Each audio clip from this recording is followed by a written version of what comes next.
देखिए शादाब चौहान, आपने आपने आपने मुंह में उंगली डाली, आपने बोला अब इन्होंने अल्लाह अकबर बोल ही दिया तो घर वापसी कर ले, प्यार से कर ले। ये बोलने की कोई आवश्यकता नहीं थी, और ये हिंदुस्तानी नववर्ष की छुट्टी है। एक बात बताइए, शादाब अमीर जी, मैं तो घर में ही हूं। मुझे घर में रहने के लिए मुझे अंग को भंग कराने का जो है काम नहीं करना पड़ा है जी। इनको तो अंग भंग कराना पड़ा है। ठीक है, ये विषय नहीं है मेरा, ये विषय नहीं है मेरा। तो अपना अंग जो है समग्रता में रखकर जो है आज भी जो है समग्र विश्व की सारी जो है शक्तियों को स्वीकारने वाला व्यक्तित्व हूँ। आप एग्री करिए डिसएग्री करिए, आपका कॉन्स्टिट्यूशनल राइट। ये विषय देखिए, मैं कह रहा हूँ विषय पर आते हैं। It is a political debate, विषयांतर हो रहा है। मेरा निवेदन है विषय पर आते हैं।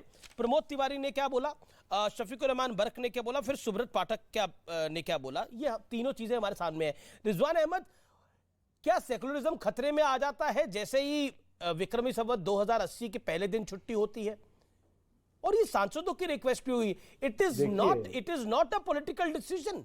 सांसदों की छुट्टी से वोट कैसे मिल जाएगा किसी को? छुट्टी तो सांसदों की करी जा रही है। अमीश भाई, अभी बहुत देर से मैं बैठा था, किसी ने आवाज आई कि साहब वो 1 लाख रुपए क्यों दे रहे हैं और ये क्या कर रहे हैं योगी जी। भाई 3 लाख करोड़ का रेवेन्यू है मंदिरों का, जिसमें मंदिर लगभग 30% सरकार को देते हैं एडमिनिस्ट्रेशन फी, ऑडिट फी और कॉमन गुड फी। पढ़ लिया करो भाई, पढ़ लिया करो। हम क्या देते हैं? ठेंगा देते हैं। तो जो हिंदू पर सरकार खर्च कर रही है वो मंदिरों के हिस्से से भी बहुत कम है। अखिलेश यादव ने बिल्कुल सही कहा, बहुत कम दे रहे हैं योगी जी। 10-10 लाख रुपए देने चाहिए जो मंदिरों से आए हैं। हम क्या दे रहे हैं? कुछ नहीं दे रहे हैं, सिर्फ मांग रहे हैं हाथ फैलाकर। 2.32% जीडीपी का रेवेन्यू आता है मंदिरों से। मस्जिदों से क्या आता है? मदरसों से क्या आता है? मरकजों से क्या आता है? सिर्फ कटोरा आता है कि हमें ये दो, कुछ नहीं आता है। पहली चीज। दूसरी चीज, देखो भाई, मानो या ना मानो अमीश भाई, एक पेड़ है भारत, उसकी जो जड़ है वो जमीन में है। ऊपर से बहुत सी चीजें ग्राफ्टिंग कर दी गई हैं। जैसे हमारे मलियाबाद में एक दशहरी के पेड़ पर 360 तरीके के आम ग्राफ्ट कर दिए गए हैं। भैया मानो या ना मानो, जो भारत की जड़ है वो तो सनातन है, और सनातन की खुशबू तुम्हारे ग्राफ्ट करे आमों में भी आएगी। तुम जितना लड़ लो, जितना भड़ लो, सनातन संस्कृति ही जमीन से जुड़ी है, वो ही भारत की पहचान है। ये land of Rama, land of Buddha, land of Mahavira, land of Krishna है। लैंड ऑफ मोहम्मद सल्लल्लाहु अलैहि वसल्लम अरेबिया में है, यहां नहीं है। तो भारत की पहचान संस्कृति से है। इस संस्कृति का सम्मान नहीं करोगे तो डिबेट में आने का मौका तो मिल जाएगा, लेकिन YouTube पर जब जाके देखोगे तो गालियां बहुत पड़ रही होंगी तुमको। Shadab Chauhan wants to respond. देखिए, मैं बहुत ही स्पष्टता के साथ एक बात कहूंगा। जी गुरुजी, कि भारत जब अंग्रेजों से आजाद हुआ, तो हमारे स्वतंत्रता सेनानियों ने संविधान को बनाया और कहा कि यहां कोई डिस्क्रिमिनेशन नहीं होगा। सुनिए, लेट मी कंप्लीट। अरे सुन लीजिए महंत जी, सुन लीजिए। दूसरी बात यह कि शादाब चौहान कोई नाचने वाला नचनिया या गायक नहीं है जिसका काम सबको खुश करना है। हम हक बोलेंगे, सच बोलेंगे, भारत के संविधान के अनुसार बोलेंगे। और संविधान में श्री राम की भी फोटो है, टीपू सुल्तान रहमतुल्लाह अलैह की भी फोटो है। हम सबका सम्मान करते हैं। जो भारत के मूल सिद्धांत हैं, संवैधानिक अधिकार है, उनकी रक्षा के लिए कार्य करेंगे। अगर एक धर्म के लिए कार्य कोई भी सरकार करेगी, उसका विरोध करेंगे। सर्वधर्म सम्मान के लिए कार्य मुझे बताइए, तो उसका सम्मान किया जाएगा। और जो बात कर रहे हैं एक धर्म का है, क्या उससे बेचैनी क्यों होती है? एक सेकंड, ये व्यूअर्स के अंडरस्टैंडिंग के लिए, सनातन प्रतीक है भारत का। सनातन कोई धर्म नहीं है। रिजवान जी शांत, सनातन प्रतीक है भारत का। बात रिजवान जी खत्म। शांत, Rizwan ji you made your सुन पॉइंट। लीजिए। शदाब, अगर- आप मुझे अगर एक्सप्लेन करिए। किसी शदाब की- शदाब हियर अगर मी आउट। किसी शदाब की Shadab Aastha- Shadab Chauhan hear me out. My humble question, इत्मीनान से जवाब दीजिए, तसल्ली से जवाब दीजिए, जल्दबाजी मत करिए, मेरे को सीधे सवाल का जवाब दीजिए। हिंदुस्तानी नए साल में धार्मिक क्या है? मतलब इसके अंदर आपको एक तरफ का फायदा कहां दिखाई दे रहा है? नवरात्र, पूरे नवरात्रों की छुट्टी नहीं करी गई है, हिंदुस्तानी नववर्ष के पहले दिन की छुट्टी करी गई है, वो भी संसद की छुट्टी करी है, ऑफिसेस खुले हैं, काम कर रहे हैं लोग। मैं वही समझाइए, तो कह रहा हूं कि समझाइए। जब आम जनता काम कर रही है तो जनता के पैसों से चलने वाली सदन के नेताओं को मजे लेने के लिए छुट्टी दे दे रहे हैं आप। करिए तो सब गरीबों के लिए भी छुट्टी करिए, और रमजान पे करिए, आप नववर्ष पे करिए, आप रामनवमी पे करिए, कौन मना कर रहा है? लेकिन आप एक जगह करेंगे, दूसरी जगह नहीं करेंगे। आप एक जगह बजट देंगे, दूसरी जगह नहीं देंगे। क्या आप हिंदुस्तानी बता रहे हैं नववर्ष को नहीं आप मानते हो, नहीं मानते? बताइए। हमारी सरकार नहीं मानती, आप नहीं मानते, क्यों नहीं कोई मानते? नहीं मानता। आप अगर मानते मानते होते तो कमाल आज की सारा बात है, देश हमारी उससे चल सरकार रहा नहीं होता। मानती, हम नहीं मानते। फाइनेंशियल ईयर आप बनाइए, सरकार जो मानती है, कहिए तुम कि मानते हो 31 क्या? मार्च नहीं होगा, 1 अप्रैल ओके, सुनील से यादव। नहीं होगा financial year. Sunil Yadav, Sunil Yadav, Sunil Yadav, Sunil Yadav, let me gate Sunil Yadav, Sunil Yadav, Sunil Yadav, challenge कर रहा हूं आपको, नहीं कर सकते आप।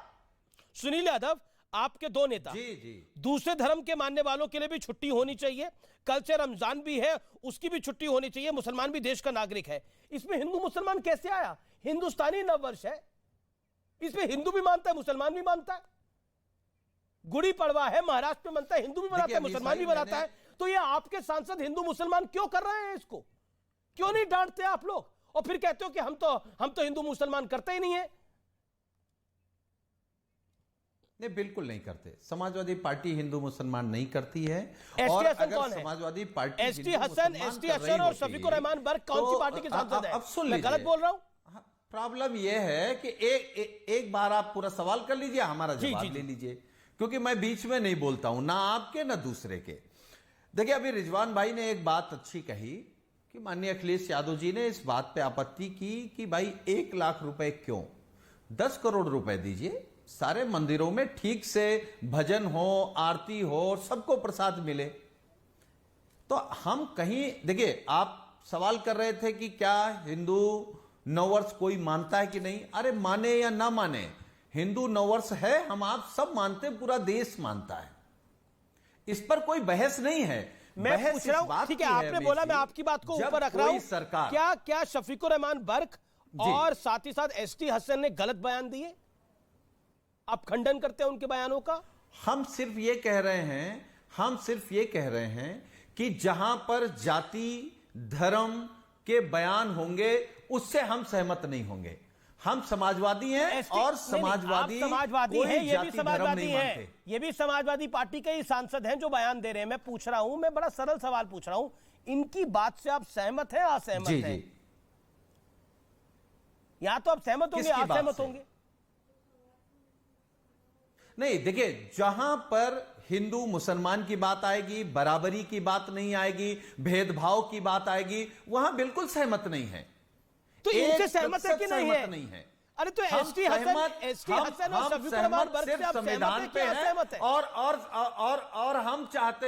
और हम चाहते हैं कि इस देश में और सरकारें जो भी फैसला करें। शदाब कुछ कहना चाह रहे थे, 10 सेकंड शदाब चौहान को दिए।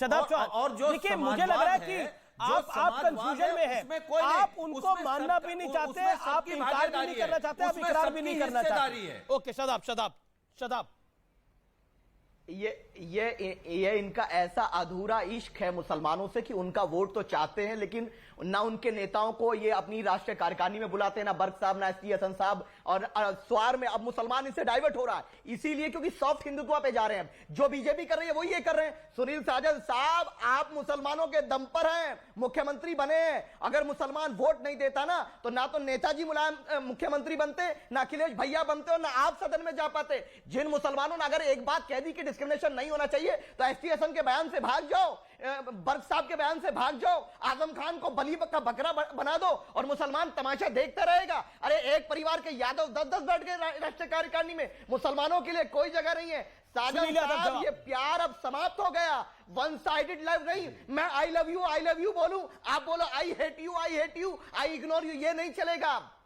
मुसलमान समझदार हो चुका है। सुनील यादव, देखिए अमीश भाई और कुछ लोग अपने आप को मुसलमान का ठेकेदार मान लें तो मुझे उनकी बातों से कोई फर्क नहीं पड़ता है। समाजवादी पार्टी सभी धर्मों सभी जातियों के लिए काम कर रही है और मुझे लगता है कि जो बोल रहे थे इनके जैसे मुसलमान नेता हमारे गली मोहल्ले में इनसे ज्यादा पावरफुल हैं, जो पार्टी के लिए काम कर रहे हैं, समाजवादी व्यवस्था के लिए काम कर रहे हैं। तो आप आजम खान की पावर खत्म कर दिया आपने। आजम खान को बलि का बकरा बना दिया। आजम खान से बड़ा नेता है आपके यहाँ कोई? आजम खान साहब का क्या हाल किया तुम लोगों ने? अरे शर्म करो। कब तक मुसलमानों को गली का नेता? तुम्हें तो गली का नेता बनाना है ना, खुद बनोगे मुख्यमंत्री, मुसलमान गली का नेता। अरे ये जूतियां नहीं उठाएंगे हम आपकी। अब समाजवादी पार्टी ने मुसलमानों को अपना जो गुलाम बना के रखा है ना, भूल जाइए। ओके समाजवाद। एक सेकंड, रिजवान कुछ कह रहा था। Rizwan 10 second, Rizwan 10 second. देखिए विषय नहीं है ये। रिजवान अहमद 10 सेकंड। रिजवान। अमीश भाई जी, ये मुसलमान है बहुत बेवफा। पता है क्यों? बंगाल में 0.30% वोट, यूपी में 0.30% वोट, गुजरात में 0.35% वोट, एमसीडी में 3.0% वोट। जी, ओएसी की बात में नहीं आया। बेवफा है मुसलमान, लेकिन इस समय बड़ी खबर आ रही है। इस समय बड़ी खबर आ रही है और अब मैं एक बहुत बड़ी खबर की आपसे बात करना चाहता हूं, उसका संवाद करना चाहता हूं। बीते कई दिनों से पंजाब काफी सुर्खियों में बना हुआ है। वजह है अमृतपाल। ये वही अमृतपाल है जो 1 साल पहले दुबई से भारत लौटा था। इसकी कहानी सुनिए। ये वही अमृतपाल है जो दुबई में एक ट्रक ड्राइवर था और ये वही अमृतपाल है जिसके देश विरोधी मंसूबे की आशंका सभी को लग गई थी। हैरानी की बात यह है कि अमृतपाल के मंसूबों का अंदाजा सभी को लग गया था, लेकिन वो पंजाब में लगातार खुलेआम घूम रहा था और आम आदमी पार्टी की सरकार ये सब कुछ चुपचाप देख रही थी। प्रेस कॉन्फ्रेंस हो रही थी, लेकिन जवाब नहीं दिया जा रहा था। आप सभी को पंजाब के अजनाला में हुई हिंसा याद होगी।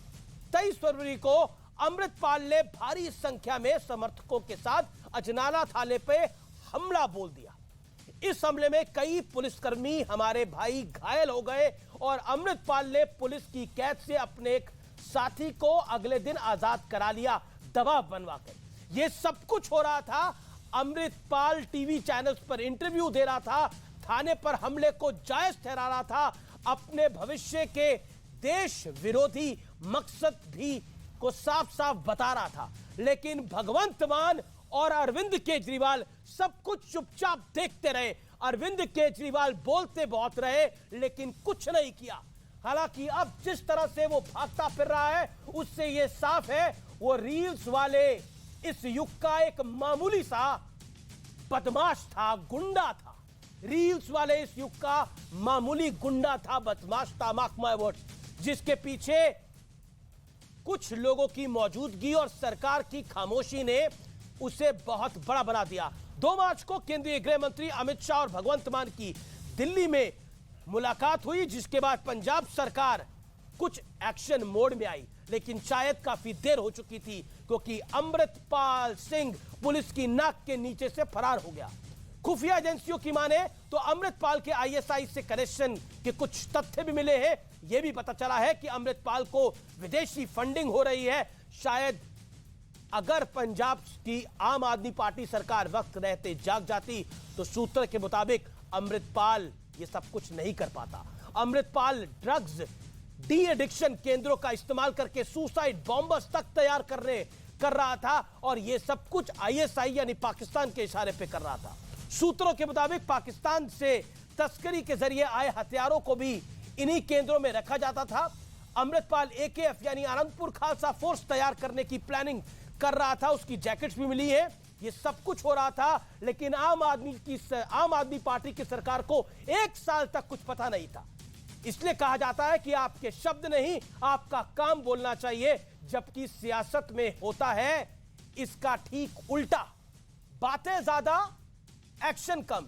इसी का नतीजा है कि आज अमृतपाल नाम का गुंडा जैसा जहरीला सांप भाग चुका है, सलाखों से दूर है। फिलहाल आर पार को यही समाप्त करता हूं, लेकिन यह खबर महत्वपूर्ण थी, इसलिए आप तक इसकी बात पहुंचाना बहुत जरूरी था। नमस्कार।